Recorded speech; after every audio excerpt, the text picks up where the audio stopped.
vamos a ver el contrato de locación de obra y el de locación de servicio, que en realidad en el Código Civil y Comercial están contemplados juntos.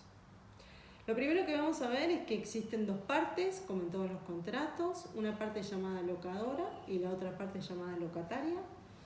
La parte locadora es la que realiza la obra o ofrece el servicio y la parte locataria es la que contrata la prestación. En el caso de las locaciones de obra, por lo general contratamos a una persona que está especializada en una determinada materia, como por ejemplo un arquitecto, un ingeniero. Y en el caso de las locaciones de servicio, contratamos a una persona idónea en alguna actividad o en alguna profesión. Entonces decimos, contrato de locación de obra, por ejemplo, cuando contratamos un arquitecto para que nos haga nuestra casa. Contrato de locación de servicio cuando contratamos un abogado para que nos asista en un juicio, o contratamos a un médico para que nos haga una dieta para adelgazar. Esas son locaciones de servicio. Cuando hablamos del objeto de estos contratos, va a ser, en el caso de la locación de obra, entregar una obra terminada, es decir, la parte locataria, que es la que va a realizar la obra, el arquitecto se va a comprometer a entregar la casa a la otra parte, a la locataria, bien digo, y en este caso la locataria le va a pagar un precio en dinero. Y en el caso de la locación de servicio, el locador de la obra, de la prestación, el abogado, se va a presentar en el juicio, en tanto que la parte locataria lo que va a hacer es pagarle una suma de dinero en concepto de honorarios. La diferencia entre la obra y el servicio es que en el caso de la obra vamos a referirnos a una obligación de resultado, es decir, yo voy a saber desde el inicio del contrato cuál va a ser el resultado de este contrato. Me van a entregar una casa que va a tener las características que yo acordé con el arquitecto al momento de celebrar el contrato. En el caso de la locación de servicio, ya no tenemos una obligación de resultado, sino una obligación de medio. Es decir, al abogado lo voy a contratar para que me defienda en un juicio, pero como la resolución del juicio depende de un tercero ajeno, que es un juez que interviene en una causa, en ese caso lo que va a ocurrir es que el abogado se compromete a realizar todas las acciones necesarias, pero no sabemos cuál va a ser el resultado. No sé si voy a ganar o perder el juicio. Si en vez de un abogado hablo de un médico, yo contrato al médico para que me haga bajar de peso, por ejemplo. Pero no sé si voy a bajar de peso, porque hay un montón de circunstancias que tienen que intervenir. Entonces, la diferencia en el objeto es que en la locación de obra me entregan una cosa terminada, es decir, es una obligación de resultado, y en la locación de servicio me van a realizar una prestación sin saber a ciencia cierta cuál será el resultado. ¿Cómo son las formas de estos contratos? Habitualmente son no formales. Y les voy a sacar el tema del arquitecto y del abogado. Vamos a suponer que la obra, en vez de ser la realización de la casa por un arquitecto, contrato un albañil para que me haga un lavadero en una casa que yo ya tengo.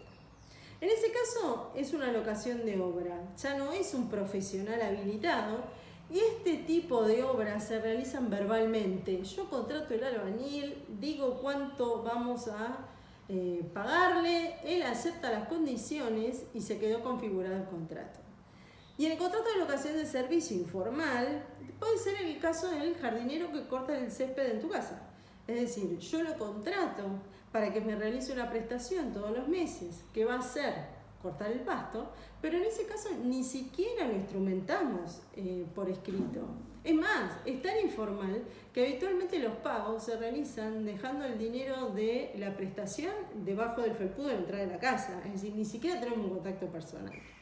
Entonces, para que no se queden solo con esa locación de obra y servicio. Y como les digo que la figura del prestador es importante, lo hago porque, por ejemplo, si ustedes contratan a un pintor famoso para que les haga un retrato y este pintor famoso muere antes de terminar el retrato, esa obra no la va a poder continuar nadie porque era intuito personal, es decir, las calidades o cualidades de esa persona eran fundamentales para la realización de la obra. No le vamos a encargar al hijo del pintor famoso, que es ingeniero agrónomo, que me termine un retrato. Entonces, en ese caso ocurre esto. En el caso de la prestación de servicios es igual. Cuando contratamos al prestador es por sus cualidades personales. Es decir, ¿podrían los hijos de un abogado, que son sus herederos, llevar adelante un juicio? No, a no ser que sus hijos también fueran abogados y formaran parte del mismo estudio, con lo cual podrían terminar la obligación. Estas cosas son importantes. Y una cosa que es vital, que quiero que entiendan, es que muchas veces se confunde el contrato de locación de servicios con el contrato de trabajo. La diferencia sutil entre uno y otro es que el contrato de locación de servicio no implica relación de dependencia, es decir, hago mi trabajo en forma independiente. Por el contrario, la locación de servicio, en el caso del contrato de trabajo, implica una relación de dependencia. Las normas que se aplican son distintas. Al contrato de locación de servicio, el Código Civil y Comercial de la Nación. Al contrato de trabajo, la Ley de Contrato de Trabajo de la Nación. Entonces, estos dos contratos que están contemplados juntos en el Código Civil y Comercial tienen un objeto, el locador, el que presta el servicio o realiza la obra, y el locatario, que es el que paga por esa prestación. El objeto, que es realizar una obra o realizar un servicio profesional o no profesional, como estábamos diciendo en el caso de los jardineros o el albañil, que no tienen títulos habilitantes. Y finalmente la forma, que habitualmente es informal, a no ser que estemos contratando a alguien que tenga título habilitante, con lo cual en esos casos se formaliza, se realiza un contrato por escrito. Y lo otro importante que quiero que retengan es que el contrato de locación de servicio lo tienen que diferenciar del contrato de trabajo. La diferencia vital está en que en uno existe relación de dependencia y en el otro no. Ejemplo, yo soy abogada, presto mi servicio como profesional en mi estudio a terceros particulares. En ese caso es una locación de servicio. Yo, que soy abogada, doy derecho en el colegio como empleada del colegio Santa María. En ese caso, mi relación es de dependencia. Entonces, una misma persona puede realizar una prestación de servicio, por un lado, y formular o tener vigente un contrato de trabajo por otro.